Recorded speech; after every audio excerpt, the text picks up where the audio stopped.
Covid के बाद कुछ अरसे के लिए मेरे पास बिल्कुल भी काम नहीं था। कोविड में तो सोचने की फुर्सत ही नहीं थी।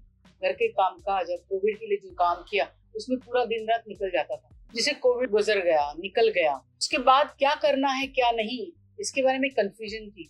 कोई रास्ता ही नहीं मिल रहा था। वापस मैं अपनी इंडस्ट्री ज्वाइन करूं, एक्टिंग की करियर शुरुआत करूं। धीरे धीरे सब मेरे कलीग्स ने, मेरे फ्रेंड्स ने अपनी एक्टिंग की शुरुआत की। तब मेरे लिए वो एक ब्रेक पॉइंट था, क्योंकि कोविड से हमारे घर में जितनी बीमारियां शुरू हो गई, जितनी हेल्थ की प्रॉब्लम शुरू हो गई, उसमें मैं कंफ्यूज हो गई कि मैं काम पे जाऊं तो घर पे ध्यान नहीं दे पाऊंगी। काम तो करना है, फिर क्या करूं। उस कंफ्यूजन में मेरे 6 महीने निकल गए। बहुत सोचा समझा, लेकिन मार्ग नहीं मिल रहा था। मैं पागल हो जा रही। तब मुझे लगा रास्ता ना मिलने की वजह से मैं इतनी कंफ्यूज, इतनी परेशान हो गई हूँ। वक्त के खाने पीने के लाले नहीं पड़े, सब कुछ है मेरे पास, फिर भी उस परेशानी की हालत में पागल हो रही थी मैं, क्योंकि मुझे मार्ग नहीं मिल रहा था। क्या करूं समझ में नहीं आ रहा था।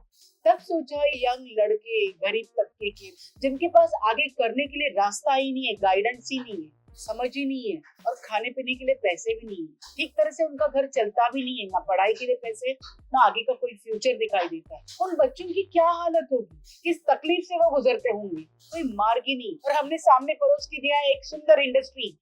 अमीरी गरीबी वो रोज उनके सामने वीडियो से, फिल्म से पता चल जाता है। अमीरी क्या चीज है, सब कुछ इन्हें पाना है, खाना पानी, सुंदर घर चाहिए, कपड़े, सब कुछ चाहिए, लेकिन कुछ भी नहीं है।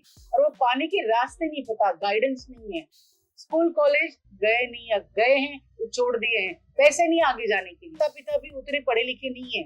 जो फील्ड में वो काम करते, वो फील्ड बहुत गरीब है, ये उन्हें पता चल रहा है। उतने पैसे नहीं मिल रहे कि रोजमर्रा की जिंदगी घर चला सके। तो बच्चे आगे क्या करें।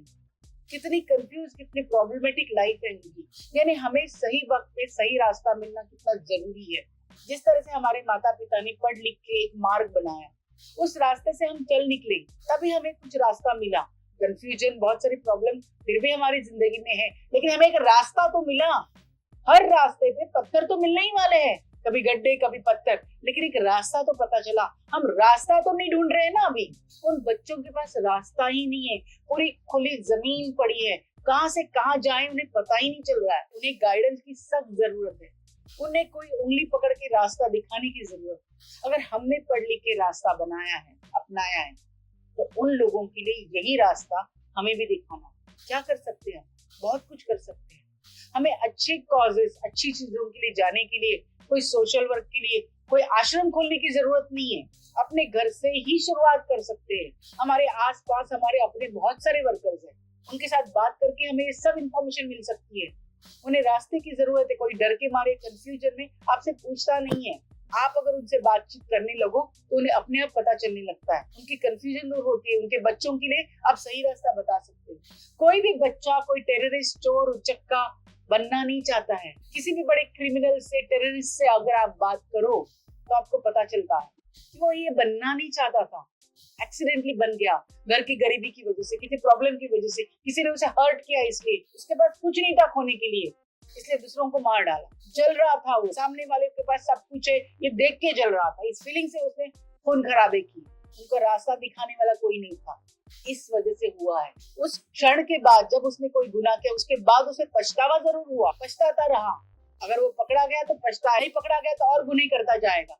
उसे पता है, बैक ऑफ माइंड उसे पता है कि मैं गलत कर रहा हूँ, लेकिन उसके पास और कोई चारा नहीं है, वो एक गलत रास्ते पे चल पड़ा है। यही छोटे मोटे बच्चे जो गुनहगार बनते, टेररिस्ट बनते, हमारे आसपास के बच्चे हैं, हमारे अपने। उन्हें एक बस रास्ते की जरूरत है, उन्हें समझने की उस वक्त की जरूरत है। गरीबी, खाली पेट, वो भरने की जरूरत है। हमारे समाज में कम से कम इतना तो चाहिए, कोई खाली पेट ना सोए, कोई बीमारी से जूझ जूझ के नहीं मरे, एजुकेशन के लिए तरसे नहीं। इतनी मिनिमम रिक्वायरमेंट हमने समाज की पूरी करनी चाहिए। फिर हमारा भरा हुआ घर उनके नजर में खलता है, वहीं पे डाका डाला जाता है, हमारे बच्चों को बिगाड़ा जाता है, हमारे बच्चों के लिए वो बुरा सोचते हैं, फिर किडनैपिंग और इस तरह की चीजें होती है, क्योंकि उनके पास वो नहीं है, वो छीनना चाहते। उन्हें पता नहीं मार्ग कि कहां से, कितनी मेहनत से आपने पाया है। तो आपने जो मेहनत से पाया है उन्हें समझाना पड़ेगा, उन्हें वो शिक्षित करना पड़ेगा। गाइडेंस की जरूरत है, उन्हें प्यार की जरूरत है, उन्हें समझाने की जरूरत है। ये सब कुछ आप भी पा सकते हो, लेकिन सिर्फ मेहनत से। और कैसे पा सकते हो, उनमें क्या कैपेसिटी, ये देख के उनको लाइन बताना, काम पे लगाना, नौकरी देना, या पढ़ाई लिखाई के लिए, कॉलेज के लिए उनको सिखाना, मार्ग दिखाना, ये करना है। कोई भी अपने मन से गलत काम नहीं करना चाहता है। उनका जो प्रोफेशन है उसी प्रोफेशन को, उनके लिए थोड़ा सा टाइम निकाल के उनके बच्चों को, उनको किस तरह की लाइन चाहिए, वो किस तरह से काम पसंद करते, अपने आप को हम उनका मालिक समझते, वो नहीं समझना चाहिए। हम किसी के मालिक नहीं, कोई किसी का नौकर नहीं।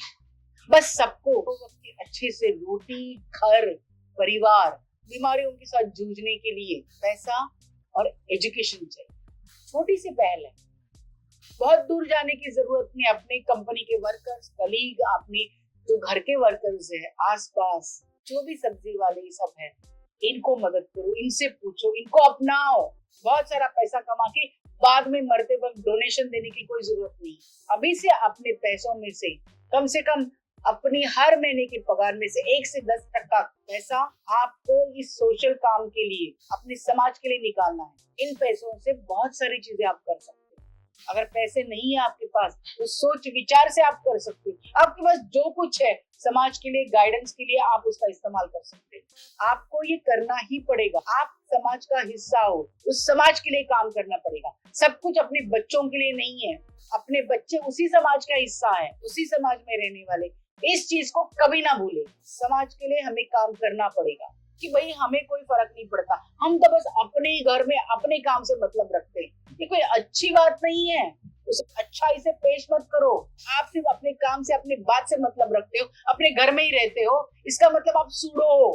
गलत है ये चीज। आप सिर्फ यही नहीं कर सकते हो। आपके आसपास क्या घट रहा है, क्या हो रहा है, इसका ध्यान आपको रखना ही पड़ेगा। और जहां हो उस जख्म पे मरहम लगाना पड़ेगा।